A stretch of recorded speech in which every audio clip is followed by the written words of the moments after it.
Welcome back to Marching to Madness. This morning we have Coach Greg Herenda, the Farley Dickinson Knights. He's invented the Herenda Renaissance, with the Knights program. It includes 3 Northeast Conference championships, as well as the program's first NCAA tournament victory in 2019. Coach, it's a pleasure once again. Hey, Ken, man, I tell you, you bring back my son. It was Father's Day yesterday. Yeah.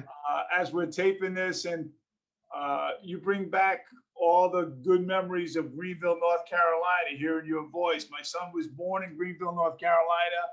I love the Southern syrup. Yeah. I love your passion for the game. So I'm glad to be back with you. Yeah, of course, I was in Charlotte for 22 years, so I know Greenville well as the whole state of North Carolina. I know the roads up to the arenas like the backs of my hands. So it's a good thing. Absolutely. Hey, navigating the pandemic, you guys went 9-15. You played 24 games, which was a good number because of how, the Northeast was just strapped for so long.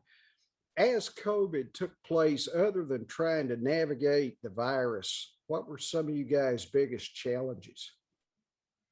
Yeah, I guess you just can't avoid the obvious that it was a pandemic, a worldwide pandemic, and I think it affected everyone in different ways. But for us here in New Jersey and New York, we were hit hard. And Teaneck, where our campus is located, was the ground zero in New Jersey for quite a long time. And just a day-to-day testing and social distancing and doing that on a college campus is really, really hard because, you have thousands of students. And in this case, we just had our student athletes in the dorms, but you're congregating a number of people. And it's hard. And then you're traveling and, you're timing when you eat on the bus. You're just living an abnormal life in a very abnormal, situation. And then you put college basketball is hard enough, when everything is perfect. And you look at the NBA had issues. You look at every sport, but society had those issues, Ken. And like you said, we played 24 games, and I give my players so much credit. Our trainers, our administration. It was really, really a trying, difficult. It was my 37th year of coaching, and there's been none like it. And I'm just glad it looks like we're behind it, but hopefully we're going to learn lessons, and lessons that'll help us in the future. Yeah. But it was no, it was hard, and we're looking ahead, but we're learning from the past, and those two things are really essential in college basketball. You got to learn from what you've done right and learn what you've done wrong. And but I think our guys, and I think NCAA college athletics, the players themselves, really did a great job, and we got through it. Yeah, and we got through a tournament, and we're getting through the NBA playoffs, and that's right. That's all looking great. Hey, you leap here into the transfer portal, and I know you lost 3 of your top 4 scorers, and I'm just wondering if we're at the point now where, and this is tough to say, but are we at the point now where one-bid leagues almost have to accept the fact that if kids grow their game and get better, you're going to see this attrition now every year because there's nothing to keep them, from reconsidering. I mean, it's a straight shot into wherever. It just, to me, and this extra year due to COVID, it's just ill planning by the NCAA, I think, in my opinion. That's your opinion, and that's a lot of people's opinion. It's like now, without the year of sitting out, the players have the right to go and play right away. And I don't know if every fan knows that, Ken. I mean, you're an ultra, you're a professional, and I think people are starting to understand that. But when that happens, it just gives the players a lot more freedom. And again, to be honest with you, I'm not like one of those guys that think that this is the worst thing in the world. I think it'll kind of balance off. Eventually, we'll make an adjustment to this. But, you look at a lot of coaches, myself included. I was a junior college coach, and we had success, and I went to a Division III school. I had success at a Division III. I went to a Division II school. I had success at a Division II school, and now I'm at a Division I school. And I didn't have to sit out, and I got paid more money. And but I think now that the players don't have to sit out for the first time ever, in my recollection, this is like earth shattering. And I'm one of these guys, I'm getting older, Ken, but I'm getting like, I don't know, maybe a little bit wiser in that I've adapted to it. My third year here, we had a player by the name of Marcus Towns, who helped us win our first NEC championship. And he transferred to Loyola of Chicago the year after we won it. And I was like, Marcus, what are you doing? We're starting something like really special here. And he's like, Coach, well, this was a great opportunity, but I can just see myself growing. And guess what? He transferred, and 3 years later, we won another championship without him. But he went and played in the Final Four and started on that tremendous team that Porter had. And I'm happy for Marcus. And now this year, you made mention, we've had 3 players. Elijah Williams is transferring to Northwestern, a Big Ten school. Xavier Malone Key is transferring to a Pac-12 school at Oregon State. Oregon State. And Jaleel Jenkins is going across the river to Stony Brook to a great America East school. And I'm not one bit mad at their decisions. They have, they graduated. They all went to the tournament. All 3 of them were involved in winning a first ever NCAA tournament game for Fairleigh Dickinson.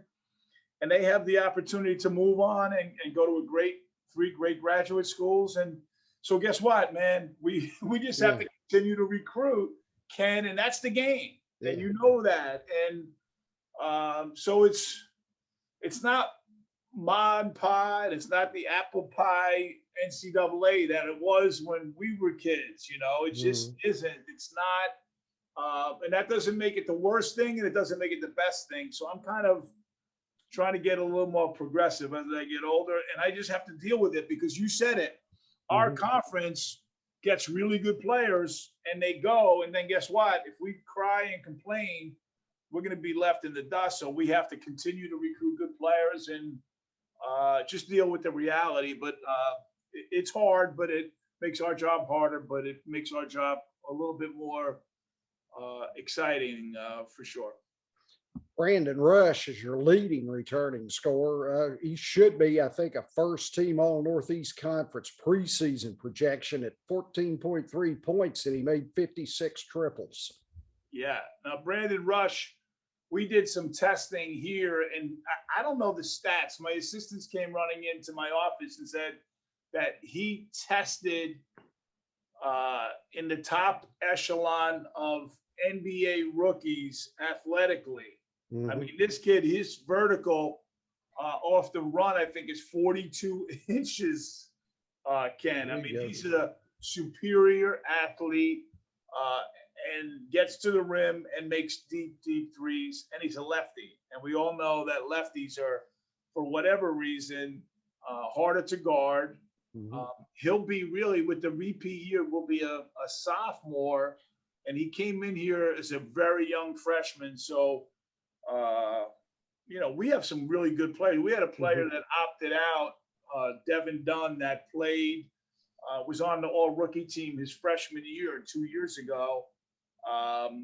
That's now coming back from Washington, D.C. He went to St. John's Collegiate High School. So, and we brought in, believe it or not, we brought in 7 freshmen that all can go. So, we've done a good job here of bringing in really good players. We're in the shadow of the Empire State Building, so people are attracted to this area.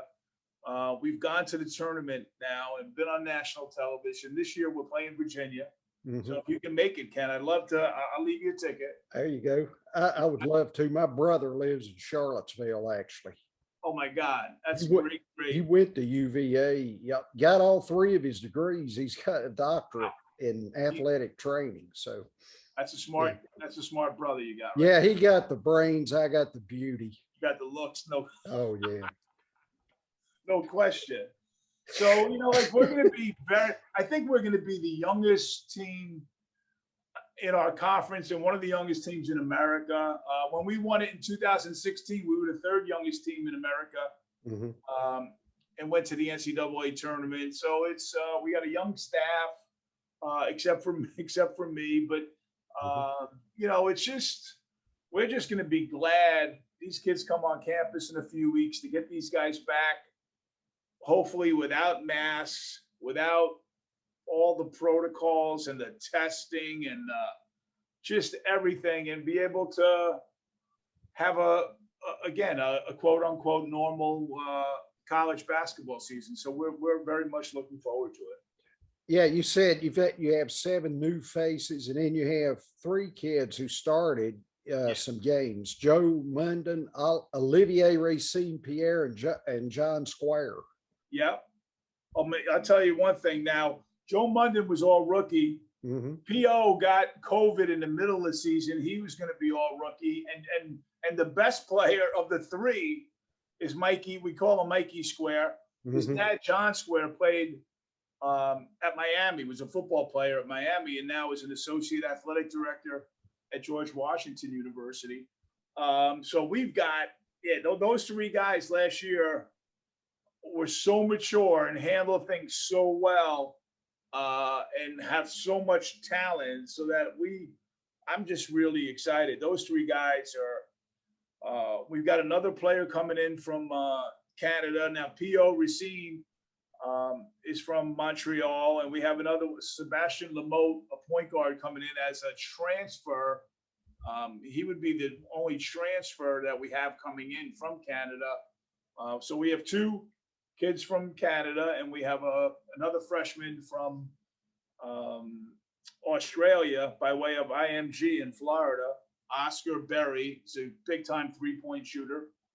His brother is the punter for the Pittsburgh Steelers, actually. Okay.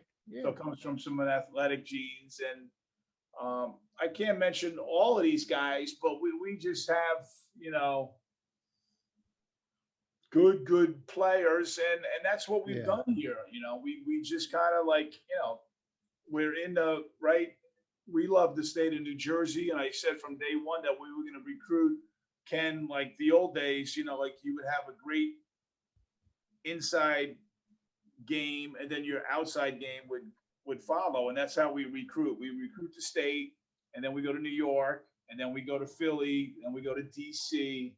And then we go to Chicago, to Florida, but it's an inside out. And we've just been very, very lucky in getting very good players. To 14 of our players in the 8 years have signed professional contracts and have graduated from here. So we get guys that can play and that continue to play. And it's fun, man. I live I grew up 8 miles from here going south, and now I live 8 miles going north. So this is home, and it's been very good to me.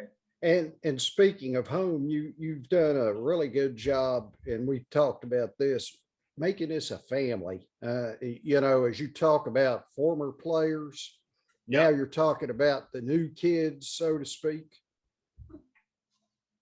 It's really important to, like, our philosophy as well is to get like really good kids from really good families and from really good programs, and then the odds are good things are going to happen. And yeah, like we have some tremendous moms and dads and high school coaches. We've had a number of players from Bob Hurley, the Miracle of St. Anthony here in Jersey City, New Jersey. So I coached Danny Hurley, the head coach at UConn. I watched Bobby at Arizona when he was, I don't know, 10 years old. I knew the Hurley. So it's always been like my life, and my family's always been an extension of me in the game. My grandfather played baseball with Babe Ruth and Lou Gehrig back in the 20s. Ken, he babysat Frank Sinatra. And he did it his way. He did it. My grandfather was the last. So I'm just kind of like a product of my environment, really. I'm very lucky. I was a Division II player. Yeah. So at Merrimack College, which is now in our conference. And so for me to be here right now talking to you is a dream come true, man. I was just a kid playing in a park and playing on the streets, and I got lucky and I followed my dream. And that's what our program's all about, you know, and that's the way we do it. And, you know, we're not always perfect. We're not always the best, but we're always competing, you know, for championships. And that's, you know, and we've played Villanova, we play Seton Hall, we play Rutgers, you know, you name it. We've, you know, we went out to Kentucky and played Kentucky, Ohio State, Cincinnati, Arizona. So it's fun, man. These kids love to be on a big stage, and I don't mind it either. Oh yeah, definitely. And then, you know, getting them to a big stage comes with the name, image, and likeness thing. I don't want to over exaggerate the NCAA and what they're not doing, but this is good. But do you think it's going to help out at the one bid league level as much as the power conference level?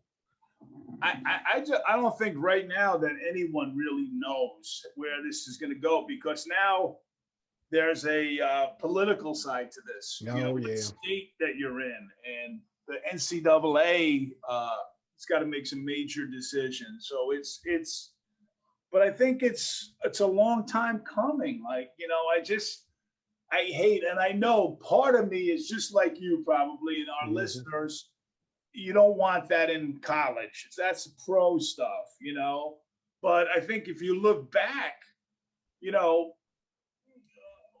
Lou Alcindor didn't play freshman basketball. Bill Bradley, the great senator from New Jersey, did not play basketball as a freshman. So everything evolves. And now guys like, I don't know if our guys are going to get paid, you know, if they go to Burger King and, you know what I mean?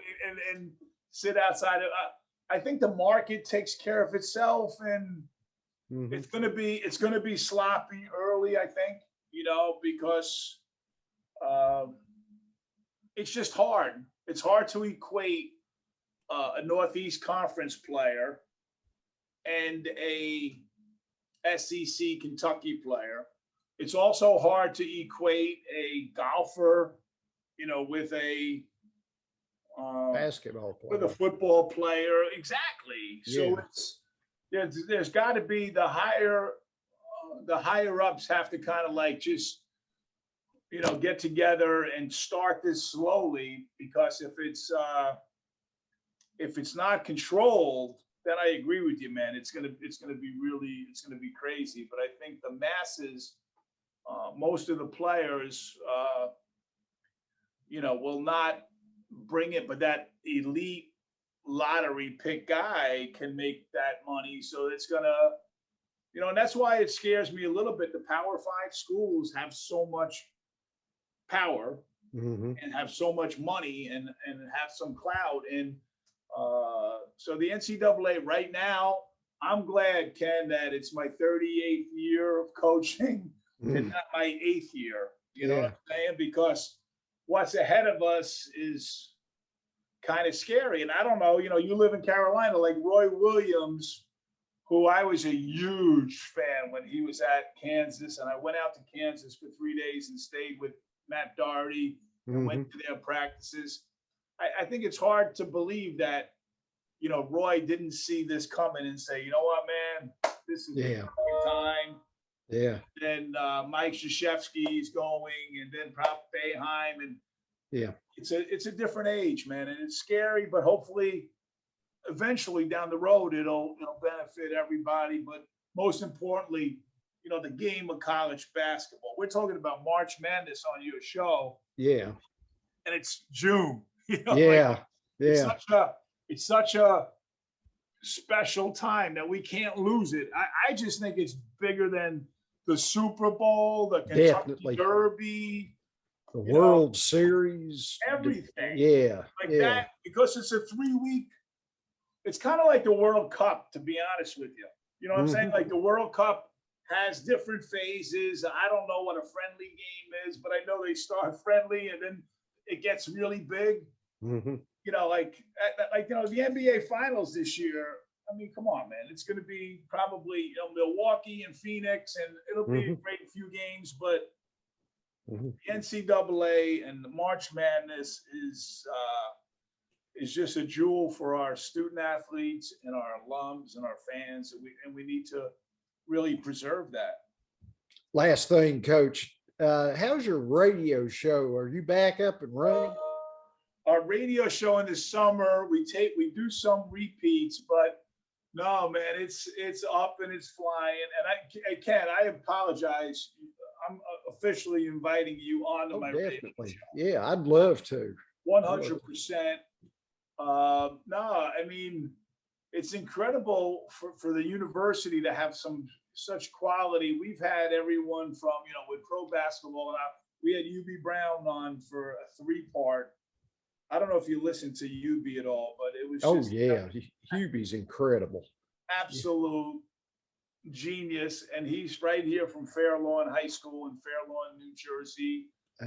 Football, Phil Sims. I'm trying to think of, I need more Southern guys. So you can help me, but we've had, John Calipari's been on, Jim Calhoun, Jay Wright's been on twice, Jim Rome, Chris Russo. So having you on, Ken, would be, I need that. I need some syrup from you. I need some Southern syrup. And the show really is about how Ken Cross became Ken Cross. So it's not really much about like what's going on today and who's going to win the NBA championship. It's about people. And I think quickly what happens on the show, I had the David Barrett, the man that produced and wrote One Shining Moment on. Oh, okay. And he was incredible. He lives out in Ann Arbor, Michigan. But I have an ability to get to people. Yeah. That's why I love doing the show. I learn about people and then I learn about other people from those people. So the show is really taken on a life of its own. So it's it's a lot of fun. And the university asked me to be, believe it or not, the face and the voice of our university when I got the job, because they just wanted us to get back in the mainstream, here in New Jersey in the metropolitan area. Now I'm trying to take it to a national level. So it's the radio show is a lot of fun. Well, many thanks, Coach. I know you got things to do. I always love connecting with you and talking nights, plus, the parameters of the sport, so to speak. And I know we'll make this happen again before the season starts. Oh, no, anytime, Ken. And I'll call you back. I think I'm going to have you on this summer. That shirt. I mean, you look like a Margaritaville summer guy. I love margaritas. They're my favorite. I can tell. Yeah. You got to come to Florida. We'll have a margarita. I will definitely do that. I've got a lot of good friends down at Rollins College in Orlando that I think I'm going to visit. So we'll keep in touch and we'll get together, but I'm going to have you on the Greg Herenda show. And then we'll be on again on your show anytime, man. I really appreciate you reaching out and your time. You're a good man.